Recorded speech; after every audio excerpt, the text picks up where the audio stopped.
Welcome to the CISSP Cyber Training Podcast, where we provide you the training and tools you need to pass the CISSP exam the first time. Hi, my name is Sean Gerber, and I'm your host for this action-packed, informative podcast. Join me each week as I provide the information you need to pass the CISSP exam and grow your cybersecurity knowledge. All right, let's get started. Good morning, everybody. It's Sean Gerber with CISSP Cyber Training, and hope you all are having a beautifully blessed day today. Today, we are getting close to the Christmas holidays, and we're excited about that. We're probably about 3 days away, so it's pretty awesome. My grandkids are coming into town, so that is an awesome piece of this. It's going to have a little 2-year-old and a 5-year-old running all over the place, so exciting. They love this time of year, and for me, as a Christian, I love it as well. It's an amazing time for me. It's like super special. So it will become and it will go, and then it'll be in January and it'll be cold. Then you have to deal with the cold. Depending on where you're at, it may not be cold. If you're in the southern hemisphere, it might be actually kind of warm. But for us, it's going to be quite chilly. So, but before we do that, or actually not before we do that, we're going to quickly get into today's is again over domain 7.6. I don't know if I mentioned that or not. Domain 7, we're in a 7.6 conducting incident management. That's the overall plan for today. So as you're listening to this at home with a book by the fire and you're wanting to fall asleep, you will turn on this podcast. Else you might be still going into work before the Christmas holiday, so you may want to listen to it then. But before we get into that, we wanted to talk about an article that I saw in InfoSec magazine, or InfoSecurity magazine, I should say. And this is around a thing called the scripted sparrow sends millions of BECs, or business email compromise emails, each and every month. So as you guys are well aware, and we've talked about it numerous times on CISSP Cyber Training, is a business email compromise is a big thing that most corporations are struggling with. And it's relatively speaking, it can be an easy fix depending upon what you're putting in place, but there's still tons of organizations that are falling victim to this business email compromise. Social engineering attack. So who is this Scripted Sparrow? Now, Scripted Sparrow, they're a active BEC threat group that is basically being tracked by Forta. And they operate in basically a collective group of sharing templates, infrastructure, and techniques. So it's a group of individuals around the globe that are doing this. And with social media and with the capabilities of now having various servers around the globe, they can do this and they don't really have to be in the same location. Now, the people that are attacking folks around in the different countries are from South America, Nigeria, Turkey, Canada, and in the United States as well. So they're using these templates, they're targeting individuals, and they're basically trying to impersonate executive coaching or professional service firms. So if you have an executive coaching or professional services group within your organization, or you've worked with some outside consultants on that, you might be one of the targeted entities around it. So they target the accounts payable and their finance teams. Well, and why do they do that? Because they're the ones that control the money. So they will target them. So I've done this in the past when I was a CISO. I strongly recommend that you go talk to your finance teams and your HR folks and get with them and walk through what a business email compromise is. Step them through step by step by step, and what they should be worried about and what they should be concerned about as a business, as a company, worrying about the business email compromise aspects. Now, as they're targeting accounts payable and the finance teams, they're wanting to basically get those folks that are going to be sending money. They're usually the gatekeepers that keep the money and for the business. They're the ones that do all the money transfers. So why do they target them? Because they're the money movers. They're the folks that will allow the money to actually leave the organization. And they use realistic email reply chains to simulate that there has been some level of internal executive approval. And they just basically say, yes, they find out information about Bill, who's the CEO or whomever, and Bill then has this email back and forth with, air quotes, them, saying that, yes, I've agreed to have you send some money, please send some money. And then they send this to the finance team saying, hey, Bill has wants to get paid, wants us to be paid. Why are you not paying us? And they always put in a sense of urgency. They do all kinds of different things to make you want to get it done very quickly. However, it is a scam. And because of the scam, you should think twice about any sort of money that's leaving the organization. Now, they'll send fake invoices with W-9 PDFs. Now, if you're in the United States, a W-9 PDF, basically all it does is confirm your business identity. And you have to send in, we call it an EIN number, but it's the employee identification number. And that number will then be tied to a business. And so usually most companies will say, hey, send me your W-9. And you can make a W-9 any way you want to make it. And you can make it very fictitious. You can do all kinds of crazy things. Ideally, a company, when they see a W-9, they should pull your EIN. They should then compare it to what is out there and what the IRS has, or your state and local entity. If they don't do that, then you're now in a situation where you could just make up an EIN. It doesn't really matter. So they send out these W-9s requesting an ACH or a wire transfer.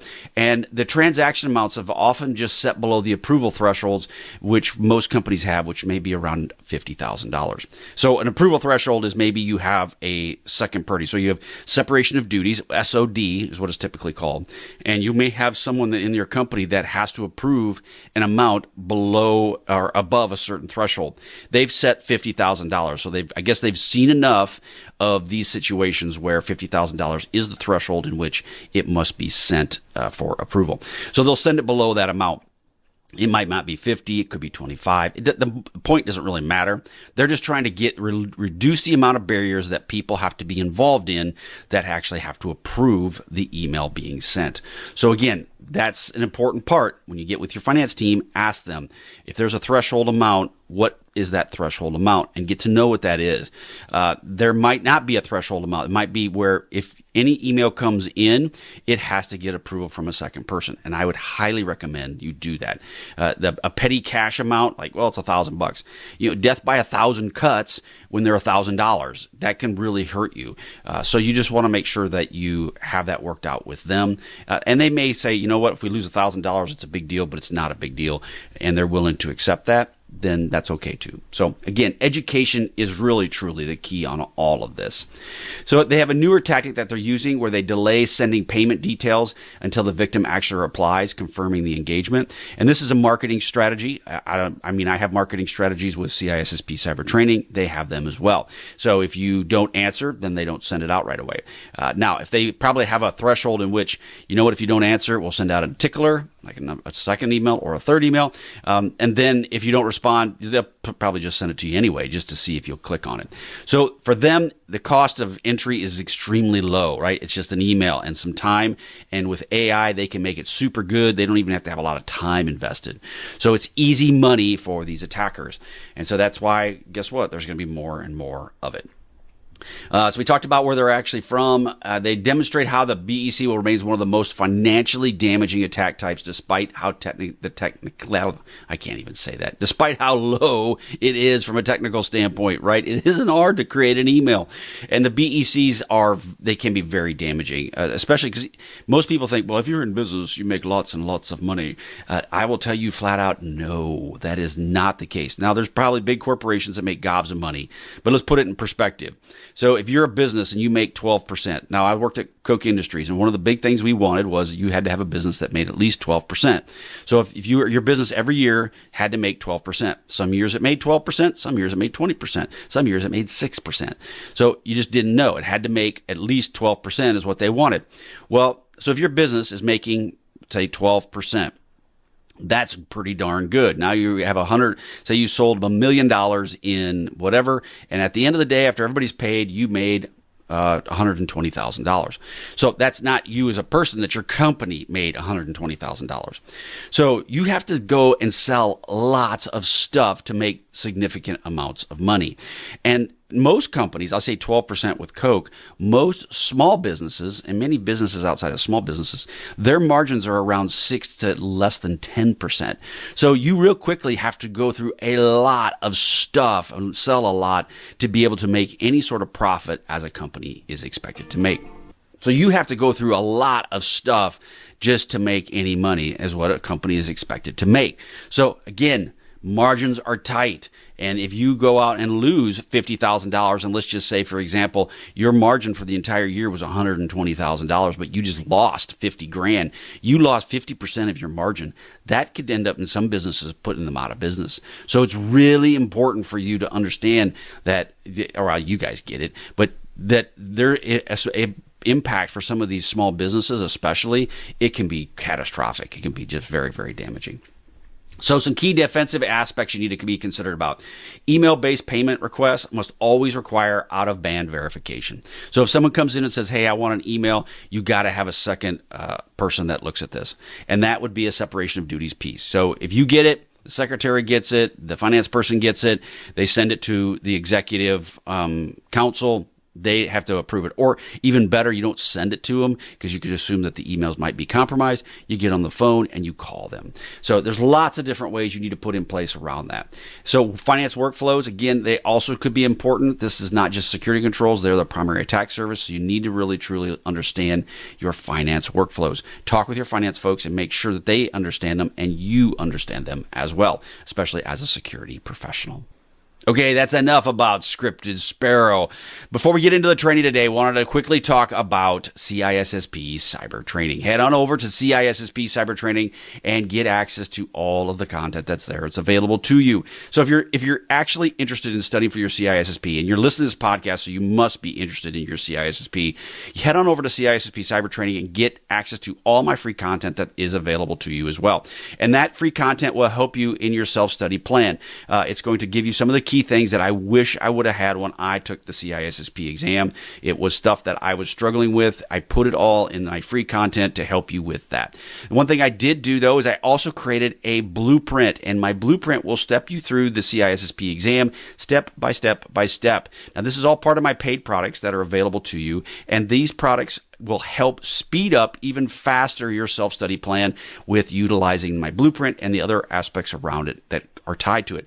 I've got over 1,700 CISSP questions. I've got a 250 question exam that's coming out here in the next couple of weeks.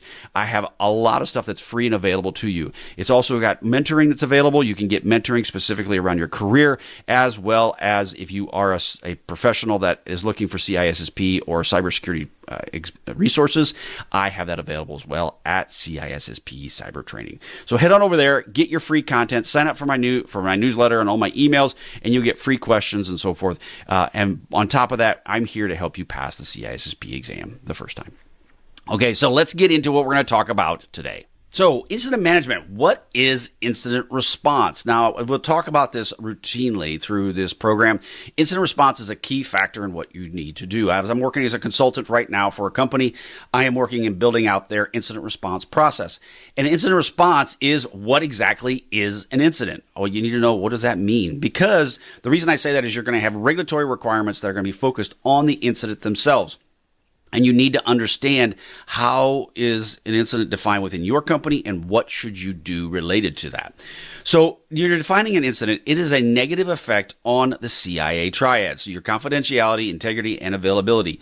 Anything that is affecting those three would be considered an incident. Now we talk about you have events, you may have situations, you may have different terms that you're going to call up. But if you have an incident, it has a dramatic negative effect on your confidentiality, integrity, and availability within your company. It's also considered an unplanned interruption, such as you could be a patch that you pushed out that was not good. It could be a natural disaster that could happen. It could be the air quotes stray backhoe. And if you heard me say this time and time again, the stray backhoe is your nemesis. Yes, they will put you in a state of fervor because these guys that are digging and filling, they will hit invariably a fiber optic line, and then everything goes down. So yes, your stray backhoe will do that to you. I've seen it time and time again. I actually have more problems with backhoes or people doing construction than I have with anything else as it relates to outages, unplanned outages. Now, outside of a cyber attack, right? So computer security incident, again, you want to understand the common result is of an attack that's coming in from somebody that's going after you or your products. So the NIST definition of 861 is a violation or imminent threat of violation of computer security systems and policies, acceptable use policies, or standard security practices. That would be a attack. Right? So you're understanding that your incident is occurring. You've got a good plan of what is an incident defined by you, and not just defined by you as a security professional. It is defined by you and your team of lawyers and your HR folks and every compliance folks. All those individuals are all involved with you. So that is why the incident response process is such an important part, that you need to have it defined, and well exercised. So there's some different types of steps that are tied into your incident response process. We've got detection, where you're focused on getting something that's gone on. How do I detect it? How do I deal with it? How do I manage it? Your response. What are you going to do from responding to this situation? How do I respond to it? I go and I have a area that comes up and I go, what do I do? I don't know. Your mitigation comes into what are you doing to mitigate the situation after you've responded to it? Your reporting, who do you talk to? Is there compliance requirements related to regulators that you have to talk to? Do you talk to your senior leaders? I don't know. You have to decide which ones are the folks that you have to end up interacting with to let them know a situation has occurred. How do you recover from the situation? So when an incident occurs, recovery is most important. It just truly is. You can have all these great things. You detect it, you mitigate it, you respond it. But if you don't know how to actually recover from it, you're just sit there stuck in a broken state. And that is not a good place to be, believe me. Then you want to remediate. How do you remediate the threat after it's occurred? And then lesson learns or hot wash. In the flying in the B1s, we used to have a hot wash every time we flew. And when you flew, you went out, you did your flight, we would take off, we do our low-level bombing missions. We land, we drop the bombs, we had targets we had to hit, we come back, we then land, we put the airplane to bed, we then come back and talk about it in our debrief. And a hot wash for us from so we'll typically put it in a situation, it's about a 4.5 to 5 hour mission. We would go out, we would have about an hour and a half hot wash at the end, and we would walk through what did we do. Okay, here we went in, we took off, we went and we flew this altitude, we took a tanker, we then talked about the tanker, we went into the low-level route, okay, from here we came back, yada, yada, yada. We went through the entire flow of the approach to landing, or to take off to landing with the B1. And we went through each one of those to determine where are some areas we made mistakes at. We took notes on what we made mistakes on, and we therefore then implemented changes so that we could make changes to those mistakes that we made. Same concept in the event of an incident. Now, the thing you have to keep in mind is you want to make sure that you do a lessons learned, not just for all incidents, for all of your exercises as well. You want to take a very programmatic. Yeah. You want to take a step-by-step approach. Yeah. You want to take a step-by-step approach on how you look at the lessons learned from your event, whether it is planned or unplanned. Because by doing that, you get a really good grasp of what you need to do different for the next event. Now, some key aspects around this. You have your initial indications of an event. Now, this can be extremely narrow. You may not even know what is actually going on when you first get this incident or event that occurs within your organization. It could be very small and insignificant to the point of going, it's just a blip on the radar. Now, the tools have gotten much better. AI has been very helpful. In the past, it's been so much noise that's there. You don't even know what's real and what's not. But what ends up happening is by having these different types of tools that are there, it can help give you a little bit better indication of what is something that could be occurring, or is it just noise? So ransomware, I've had this situation occur. It pops up in an organization way down in the bowels of my company. And an individual will go and say, oh, well, let's not do anything about it. Let's just ignore it. And in the process of ignoring it, what happens? It starts to spread. And next thing you know, I've got a full-on 4-alarm fire going on in one of my facilities in a location that's not real easy to get to. It's on the other side of the planet. And because of that, now I'm getting delayed responses on the incident that's occurring. So again, they can be very small and insignificant, but they can bring the house down. Those ransomwares are bad juju. So the network goes down. All of a sudden, now you have a bigger problem, right? So you have a ransomware pop up. Now your site goes quiet, and now your network goes quiet. Now you've got so many challenges you're going to have to kind of unravel. So the detection mechanisms, you need to have various ones in place. Now, ideally, I'm going to do a podcast around this company here in the future, because I think there's a lot of great tools that are out there that are available to people. People just don't know what to do with them or how you should manage them. So there's a company out there called Centripetal, and what they do is they take all the intelligence feeds and they will get them ahead of time. So if something comes into your organization, they will actually stop it from even hitting your company. So it's kind of like a tailored DDoS protection in some respects, more of a spear phishing, a tailored spear phishing attack kind of thing. I don't know how to explain it, but bottom line is they're a really good company. Centripetal. That's, if you go out there, you Google it, you'll see what you can find about it. But there's a way they help stop the attackers from coming in from the front. There's also intrusion detection and prevention systems, IDS, IPSs. You have honeypots. These will flag for possible intruders within your company. You have automated rules to flag on different types of log files, especially as it relates to your, if you have AWS or Azure environments, how do those different ones work with your different types of log aggregation tools? Individual user reporting. These are all the different pieces that are tied to that.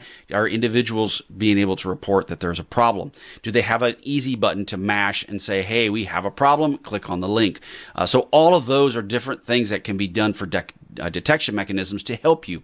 I would highly recommend that if you have a email provider of some kind, that you build that into your email, that there is an easy button where employees can actually go push a button and say, I want to report a phishing incident that might be occurring within your company. By doing that, they're the first set, usually are the first sets of sensors for you to see that there might be a problem.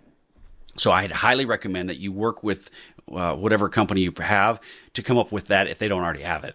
Now, there's a company I know before is one of them. They actually already have this situation where they can incorporate it within your Gmail accounts or your Outlook accounts, where they can just have a report to phishing button in place. Now, your process is vital. You need to really have some sort of processes in place when you're dealing with detection, because if you don't, you'll be chasing ghosts all the time. And these ghosts are in your network. They are real, and they are also phantoms. So you may have an individual who's there that's acting like going against your company, and people are seeing issues, and so they are going to report them. But you're also going to have these things that pop up that are kind of unique, and people will maybe be trigger happy and say, oh, I see a ghost. I see something's going on, and they let you know. And then nothing is, you go and you dig into it, and there's nothing there. And then they let you know again, and you dig into it, and there's nothing there. But if you don't have a good process on how to handle this, you're going to understand that you're going to have problems. You're going to end up chasing all these rabbits, and you'll never catch any of them. The ancient Chinese proverb that I talk about on the podcast is, a man who chases two rabbits catches none. And I think it's been twisted and moved in different ways. But bottom line is, if you chase too many rabbits, you're not going to catch them. So you want to make sure that you understand what are the processes for your company so that you know how to deal with these situations when they do pop up. Now, the ghosts that are out there, one of the comments was, I was the ghost. Yes, I was. And I would be very careful on what I did when I was within your different companies' organizations. And the point was to just to hide in plain sight. I was very careful with what I did within your company, not to trigger too many alarms, and be very stealthy and very stable. So to keep in mind that the different perspective is that an attacker gets into your environment, there is a rush to get into your company as fast as you possibly can. However, and get your toehold. But once you're in, then it's a low and slow approach. You want to make sure that you are taking your time and that you don't burn the credentials that you have. You don't want to give them any sort of sense that you are there for them to start implementing and doing lockdown on you. So again, small incidents get overlooked as noise. You do want to make sure that you're watching for the noise. There's third-party services. Do you have third parties within your company? And in most companies, they are outsourcing many different things. Do you have a process to deal with your third parties? That's an important part of all of this. So when you're dealing with response aspects, response will vary depending upon the incident. The process to respond, you need to have built for this specific incident you're going to have. So when it basically comes out, not for each incident, but you should have that, okay, if something comes in, what is the next process? What are we going to do? Once that happens, what is the next process? What are we going to do? At any point, you can get an off-ramp on any of these processes so that you can then end and terminate the incident where it's at. If you go chase a ghost and you find out there's nothing there, you end the process. If you chase a ghost and it finds a little bit more of a breadcrumb, you continue on the process. So the goal is you need to have a overall situation, a system set up to respond to all of your incidents that you have. Your legal and crisis teams need to be pre-positioned and ready to go. What does that mean? It means you need to talk to them. You should have talked to at least your crisis team and your legal team at least once prior to having an incident within your company. Because if you don't, you will be talking to them a lot, and you will probably be confusing and making each other unhappy. So you want to make sure that you talk to them before you have a situation. Don't address this in the middle of the crisis. You want to do it ahead of time. Now, your cyber computer incident response teams, your basically CIRT or CSIRT, these are teams that are set up specifically to deal with the overall incident. They could be people that are internal to your company. They could be outsourced. There's people that are on a bat phone, to be able to answer and respond to any sort of situation you may have immediately. Now, they come at a high price, but they are there for you. There was a company I worked with when I was at Coke, and I can't remember the name of it. There's various companies that do this. They are on the hotline ready for you in the event that you have a situation. Now, these are typically going to be involved from the beginning of the situation, of the incident, of the process to the end of it, to when you finally declare we are done. And then once we are done, that's even after the hot wash, they would be involved in that as well. So once you put a bow on this thing, you wrap it up and you're getting ready to shovel it into a shelf for posterity, that's when they are done. Now, a third-party retainer, again, if you're going to be dealing with a third party to help you with this, I highly, strongly, increasingly stress, do this now. Get with your legal teams and talk to them today. Don't wait. Talk to them today and say, hey, we need to do this, because the challenge you're going to run into is if you want a third party to help you with this, you're going to need to get the legal paperwork done ahead of time. And you're probably going to have to put them on retainer of some kind or fashion, which basically means you're going to have to pay them a bunch of money for them just to kind of sit there and wait for you to call them. And you may never call them, and you're just going to continue to keep paying them a bunch of money. And the purpose, though, is that if you do that, you now have the ability to call them, and they will immediately come and help you with a situation. Now, if you have a team that can handle this, then I would highly recommend that if you're going to, like, say you're the initial birthing place for this, and you're standing up your security operations team, I would, in the short term, probably pay for somebody like that while you are building up that capability within your own company.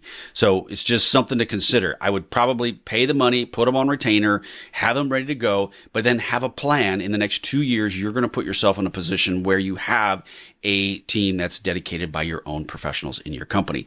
And they don't have to all be security people that are going to help you with this, because ideally, most of your security people don't deal with the network like your infrastructure folks do. So you're going to have a team of many different folks that are involved in this, but you can do this with an internal team. You just have to have a plan on how to do it. So in the short term, I would highly suggest that you get a company to help you with this in your third parties, to do the overall, just having them on phone call on retainer. But until then, and then build out your team and just have a 1 to 2 year plan depending on what you're going to do.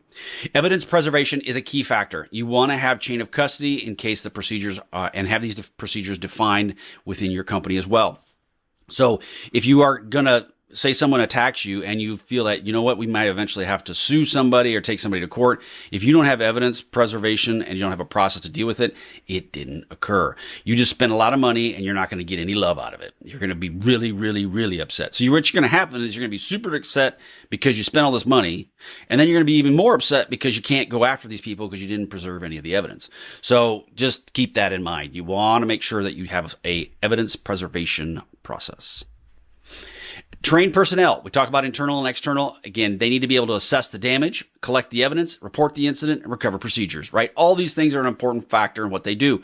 If they're looking at it and they can't assess what's actually broken, it's really hard to know what you should fix if you don't know what's broken. They also should be the people that are trained in your chain of custody process around collecting of the evidence. If they can't collect the evidence, then you have a big problem. So you just, again, this is just training. This isn't rocket science, guys. This is truly not hard. You can do this. You can come up, especially now with the different chat GPTs and Gronks and everything else that are out there from an AI standpoint. You can come up with a decent training plan for your people around these different topics. And then it will do a good job of giving them the information they need to be successful. But you need to have ability to collect the evidence that's going on. You want to report an incident that's going on. How do you report it? Okay, so do you just report it to your CEO and say, not my problem anymore? Probably not. In today's world, we are highly regulated. And so if you are dealing in any sort of the financial industry or healthcare industry, you have reporting instructions you have to do. I had to do it in the manufacturing space as well. So it doesn't really matter where you go. You are going to have some level of reporting. Just plan on it. It's not the norm. I should say it's what is that? It's normal to report to a regulator. It's uncommon to not report to somebody. So I would just have a plan on who you're going to report to. It may just be that you have a good plan to report to the board. That's fine, but you just need to have a good reporting process in place. Recovery procedures. What are your recovery procedures and how are you going to deal with getting you back online? This comes down to resilience. You need to have a good resilience plan related to your organization to keep it up and going. Now, mitigation. What are some key aspects around this? Is the goal of it is to limit your scope and the effect of the incident as well. So it comes in and it starts nuking part of your business. You want to keep it contained. Just if it's got to nuke something, only nuke a part of it. Only take out a small section. Because the part is, if you're a business owner your company's a business and it makes money, well, it has to make money, otherwise you wouldn't be employed. You want to limit the amount of damage to the business units that are actually making income for your company. So if this thing is starting to spread like a virus, you may have to cut off your foot to save the body. And one example I had was we had multiple companies around the globe, and we had a plan that if a ransomware attack took out one of our facilities, what would we do for the rest of the body? We were willing to cut off the foot to save the body. And this is a big factor that you're going to have to deal with your CIO and your CISOs, which is that part. If you don't have that leadership and you are that leadership, you need to understand all of your remote locations and which ones, if something were to occur, how can you sever that connection and still keep business operational? This will come down to your business impact analysis that you'll have to do, and this will help you kind of analyze that as well. This is a process, guys. This is so far beyond the CISSP that I'm not beyond it. It's the fact that these are the things you're going to need to know for the CISSP, but you're also going to need to know as a security professional. These are really good nuggets that are going to help you in your experience. In real time, you need to avoid the attacker from gaining additional access, and then you also need to avoid the attacker from knowing you are aware. Again, once they know you know, then now you're in a game against time. They may have logic bombs set up throughout your organization that if they know that you know, they will set off. And if they set those off, then it brings the house of cards coming down. So if you are aware that someone's within your organization, you're going to need to take steps quickly to mitigate them, to shut them down. But knowing full well, the moment you you show your cards, right? So the moment you show your cards, then this game is afoot. They are going to be trying to do everything they can to ransomware or to shut you down completely. So just again, they may start the destructive aspects of it. So just be ready. Have your A game going. And I would highly recommend, if you know someone's in your network and you're working to mitigate them, get your third party that you have contracted on the bat phone and get a hold of them as quickly as you possibly can. After the fact, you assume the attacker is still in your network. This is the thing that people struggle with. Even if you've mitigated them and they're gone, assume they are still in your network, because guess what? They probably are. So that means it's going to cost you even more money, right? You're going to have to replace all these systems. You're going to have to blow away new systems. You're going to have to actually end up spending even more time dealing with this. So it's just bad. There'll be backdoors that have been created. I would tell you this, and this is just from personal experience. When I got a toehold within a network, I put in a minimum of 6 backdoors. That was me. Now, they didn't all happen right away. As you're starting to go through the area of the network, you're looking for different other ways in. And then once you find someplace cool, you go and you put in another backdoor. And if it's a different way that you think, okay, well, if they shut me down, I still should have this way in, I'll go and put a backdoor here. So I had a minimum of 6 backdoors within my company, or within any sort of engagement I did as a red teamer. Then you can only assume that the bad guys and girls are doing the same thing. Now, put it in this perspective. They're lazy. I was not lazy because it was what we did for a job. But a lot of the attackers are lazy. They may not put as many in, but I don't think you want to bank on that. So just know there's backdoors probably created, at least 1 or 2. Engage all resources. Again, fire drill, all hands on deck. If something was to happen, you're bringing everybody in for their A game. Your infrastructure folks, your HR folks, your legal folks, everybody in the company that has any sort of decision rights is brought into the mix on this, because it is an all hands on deck. You are a World War II boat in the middle of the Pacific, and you're getting shot at by submarines. You want to make sure that everybody's aligned and everybody's heightened on how to deal with this specific situation. Because if the company goes down, you go down, your livelihood goes down, it all goes down. It burns to the ground. So again, everybody is involved. So reporting, you want to make sure that you have key aspects related to this. Your CEO, your owners, your CIOs, all the company leadership needs to be involved. How are you going to report to them?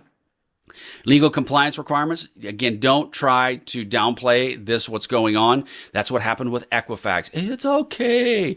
Don't worry. We got this. We're under control. You just keep doing your CEO stuff. We'll do ours. Okay, I did that in a different voice. It was kind of weird, but that being said, it's what happened with them. They just said, you know what? Don't worry about it. We got it. And they didn't have it. So you need to make sure that you have everybody involved with what's going on. Legal and compliance need to be ready to put out statements. Depending on the company you're in, these statements may be pre-canned, may not be pre-canned. I recommend you have them done already. Have them pre-canned, have multiple statements, have multiple scenarios, and then they have all been through the legal vetting. They've been through the HR and compliance vetting. Everybody is happy with those statements, and then they're ready to go. Now, hopefully you never need them, but they're done. If a situation comes up and you have to modify it and morph it a little bit, that's okay. At least they're done. So get something already built out. Formalized notification process. You need, if you're dealing with any sort of regulators, who is the notification person? Does it come from the board? Does it come from the CEO? Who does it go to within the government? All of those need to be worked out and defined, and those need to be agreed upon. Again, legal language is important in this spot, especially when you're dealing with the governments of wherever you are operating. Legal language is everything. You can give a statement to the media, and it can be a little bit wrong, right? Say, because you didn't know what's going on. Not that you're lying. No, we're not lying, but just you didn't really truly know what was going on. You released a statement, and it's a little bit in error. You cannot do that with the legal entities. You need to make sure you're on your A game, and everybody has to be aligned. So again, you need to have that process defined. Cyber insurance company notification. This is a big factor of, are they going to be, you let them know what's going on. What have you done? They're going to get in your chili. They're going to be in it. They're going to be asking you all kinds of questions, and you are going to get pulled in 10 different directions trying to answer all these questions. They're going to make sure that you're doing what they feel you should be doing in order that they're going to do a payout.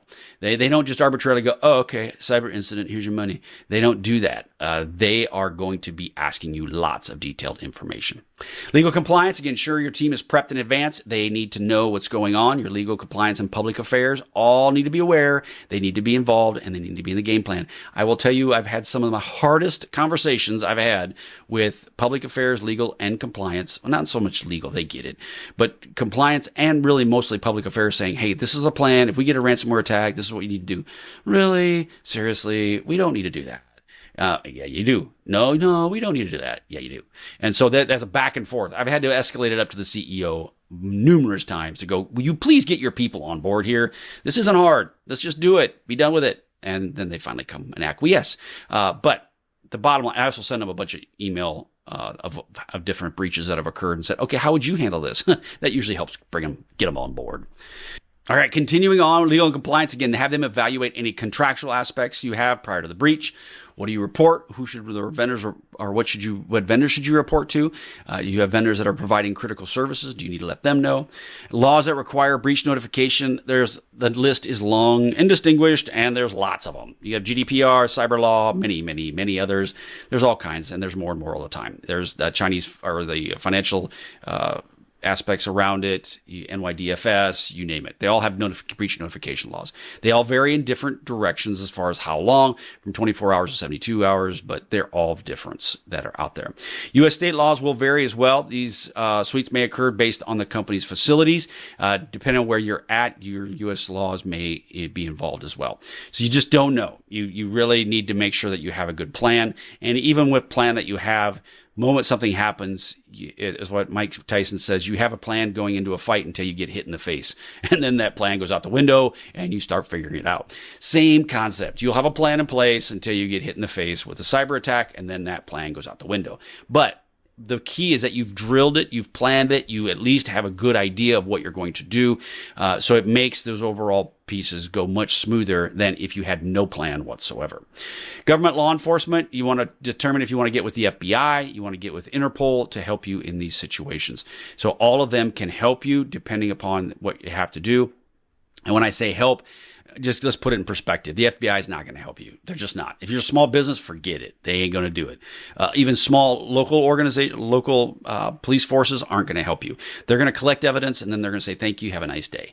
They're building their own cases against these individuals outside of you. So they're not going to be a whole lot of help. But you have to decide if you want to bring them into the conversation or not. Sometimes if you bring them into the conversation, they will not take over the incident. They definitely won't do that, but they may start giving you inputs on it, which could be helpful or which could maybe be hurtful depending upon the situation you're dealing with. So just got to kind of decide what you want to do when you're relating to bringing in law enforcement. You need to let law enforcement know. You just need to also I would highly recommend you go talk to law enforcement, ask them, hey, if we have an incident, what does this look like for you? How do you get involved? How would that impact our incident? And to just have a good understanding of what they're going to go through. So when you're dealing with recovery, some other key aspects is where you want to return the functionality as best you can, as quickly as you possibly can. It could be as simple as you just reboot. You could have images that are in place, that these images, you just bring up new images and you're in business. It's not a big deal. It's all very resilient and good to go. And that's great in the cloud environment. And I will tell you that there's plenty of opportunities for you to be able to do that in the cloud space. However, one thing to keep in mind is that your cloud space usually has infrastructure as well.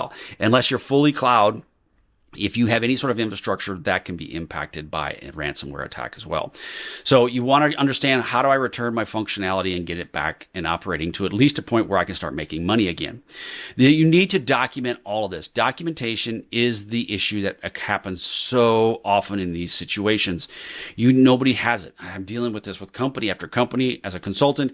They're not documenting it. They don't document stuff because why? They're trying to make money and they're going 100 miles an hour and they look at security as a cost, right? So I don't want to deal with it. I got to get this stuff done. And that's true. But the moment something bad happens, they're going to be wishing they had documented all of this stuff. Address all your systems, unaffected systems as well. This includes firewall rules that may be opened up during an incident. Where could those be? How does that look for your company? And then utilize backup and recovery procedures as well. All of those things need to be done and understand what procedures would you use in the event that you'd have to bring everything back. Remediation. So this comes down to the incident investigation. You need to determine your root cause for what actually occurred. How did it happen? Where was it at? Well, who clicked on the link? How did this get into our environment? Could we have seen this sooner? Evaluate all your exposed systems. Start with your internet-facing systems first. This isn't hard. Start with stuff that people see. If people see it, they're going to attack it. So go with everything that's internet facing to begin with. Now, the other thing you need to keep in mind is, especially now with APIs, oh my goodness, and the cloud services, such as let's just say Microsoft's SharePoint, whatever. All of this stuff is already in the cloud. It's already sitting on the air quotes edge. You as an owner, in many cases, I'll use SharePoint as an example. If you give them the right permissions, the owner of the SharePoint site can make this discoverable by the internet. Yeah, by clicking a button. In the past, you had to go through lots of gatekeepers. Everything went in and out of a central point. Not anymore, baby. It's all available on the internet. And it's why? For convenience sake, which is always the end of it. Society is for convenience. We all want to be convenient. And then we all get taken over by the Huns. But it went dark quick there, sorry. But that's the case, and that's the truth. So the point of it is that you need to be aware of all of the external things that are available within your company. APIs, oh my goodness, those they're wonderful, but they also can be very, very bad. And you have to have good control of your APIs and watching for all of those. You need to evaluate all your exposed systems, additional data and systems that are all affected. This includes employees' emails, phishing, malware installed, attacker who have pivoted during open shares. All of these things you need to be aware of, right? Admin accounts compromised. Do you allow your people to use local admin to install software on their computers? Oh my gosh, don't do that. All of those things, right, you need to be aware of because those are all pieces where people can gain access to your company. And they can start with small, with, I send you a phishing attack. You have local admin. Your local admin will take as part of a security group. The security group has the domain admins that are tied to it as well. I now leapfrog over and steal the domain admin's credentials, and now game over. It could be about a 5-step process, and we are over, and you are mine, right? So you just hear the cackling in the background, you are mine. And yes, that is it. You are done. So those are pieces that you need to be aware of. And you just need to understand that if you don't have a good plan on how to deal with it, it's just going to go sideways. So I think I've beaten that horse to death. So lessons learned, again, the hot wash after action. This is also anything that could affect employees and third parties. So if it came in through a third party, you better have a hot wash with the third party. Don't just take the fact that the third party goes, oh, yeah, we fixed our problem, we're done. No, you get legal and you go have a conversation with the third party and you say, I want this written, what you've done, what you did with it. I want to know how you did it, all of those things. Get with your legal teams and make sure that anything that happens with a third party is documented and it is obviously taken care of by all of you. You all have looked at it. Evidence preservation is a key factor as well. How are you keeping it? I've beaten this drum about 4 or 5 times. You need to make sure that you preserve your evidence, because if you don't, it didn't exist. That's the problem. And then incorporate all of these lessons learned into tabletop exercises and scenarios. And this is where you do a tabletop at least once a year. Many of the regulators, financial regulators, will require you to do tabletops at least annually. But I would highly recommend you do them at least maybe once a quarter if you're doing some sort of tabletop. So it's an important part of every person's cybersecurity program is doing tabletop exercises and making sure that they have everybody involved. Okay, that is all I have for you today. Thank you so much for joining me today at CISSP Cyber Training. Head on over to CISSP Cyber Training. There's a lot of great content out there for you. I am so excited about the stuff that's coming this next in 2026. I've been building out the plan. I'm super fired up about that. And I know you guys are going to be excited too for 2026 with CISSP Cyber Training. If you're looking to get your CISSP done, let's get her done in 26. It's a brand new year just right around the corner. Let's knock this out. If you're getting ready to take your test, good luck. Hey, I hope you've been using the CISSP Cyber Training stuff, and I hope that you have a good plan in place that you're going to pass it going into 26 so that you can increase your income, increase your status, increase anything you want to do with getting your CISSP certification complete. All right, thank you so much and have a wonderful day, and we'll catch you on the flip side. See ya. Thanks so much for joining me today on my podcast. If you like what you heard, please leave a review on iTunes, as I would greatly appreciate your feedback. Also, check out my videos that are on YouTube and just head to my channel at CISSP Cyber Training, and you will find a plethora or a cornucopia of content to help you pass the CISSP exam the first time. Lastly, head to CISSP Cyber Training and sign up for 360 free CISSP questions to help you in your CISSP journey. Thanks again for listening.